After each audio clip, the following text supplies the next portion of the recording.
Selamat pagi, siang, sore, atau malam untuk Bapak Haji. Perkenalkan, saya Bartolomeo Ivan Putranto dengan NIM 23K10019. Saya akan mempresentasikan tugas akhir informatika dengan topik Social Network Analysis, yaitu jaringan kolaborasi penulis akademik. Studi kasus yang saya ambil adalah bidang CS.IR atau Information Retrieval menggunakan dataset arsip tahun 2017. Secara singkat, jaringan ini terdiri dari 46 penulis sebagai node, 122 kolaborasi sebagai edge, terbagi ke dalam 5 komunitas dengan nilai modularity 0,58. Angka-angka ini akan saya jelaskan lebih detail di slide berikutnya. Mengapa saya memilih jaringan kolaborasi penulis? Kolaborasi antar penulis akademik itu sebenarnya membentuk struktur sosial yang bisa dianalisis menggunakan teori graf dan social network analysis. Dataset arsip saya filter khusus ke bidang CS.IR tahun 2017 supaya ukuran jaringannya proporsional sekitar 30-60 penulis dan struktur komunitasnya bisa terlihat jelas.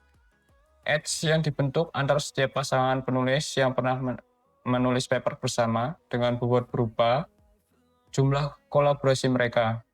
Analisis ini difokuskan pada giant komponen, yaitu komponen terhubung terbesar dalam graf.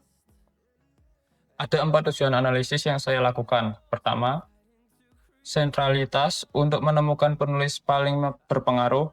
Kedua, menguji fenomena small world atau 6 degrees of separation.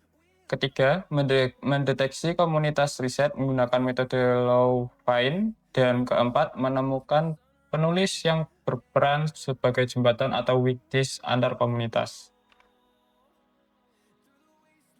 Berikutnya, ini adalah pipeline metodologi saya. Dari data mentah sampai menjadi graf kolaborasi, prosesnya ada 4 tahap. Pertama, load data dari file arsip data.json. Kedua, filter data berdasarkan tag cs.ir dan tahun 2017.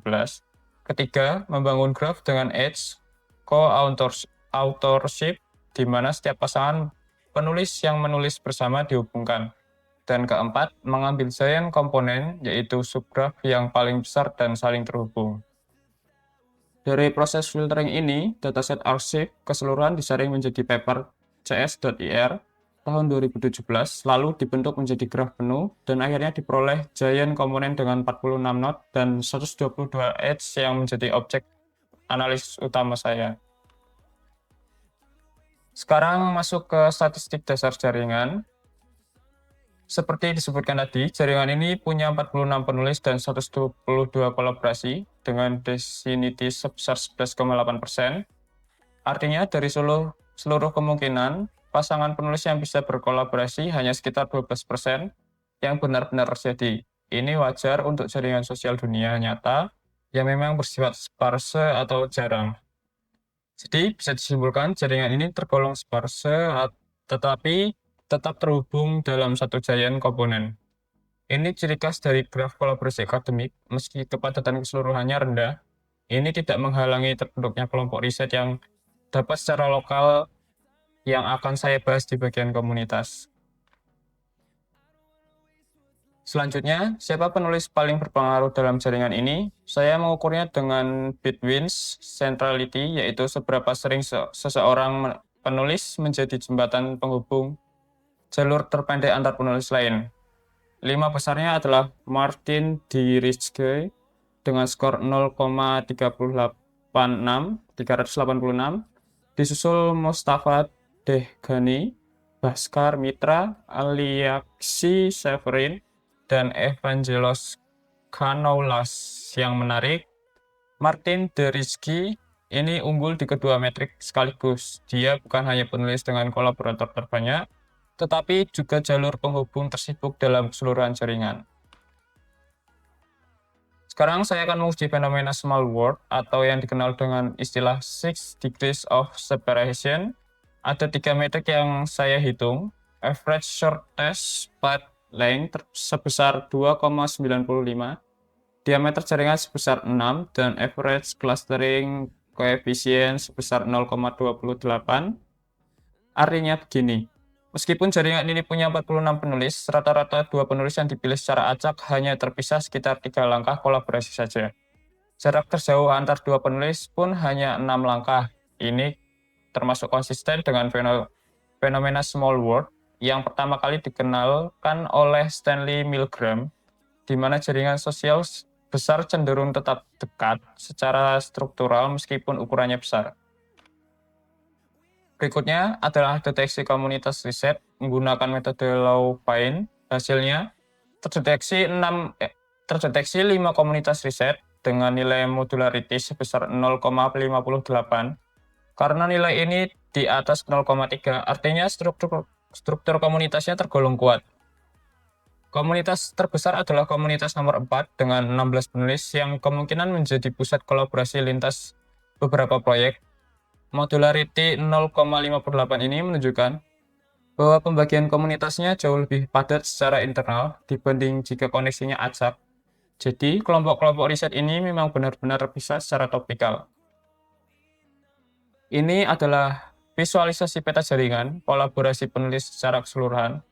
Warna node merepresentasikan komunitas hasil Lowvian tadi, sedangkan ukuran node menunjukkan degree centrality-nya.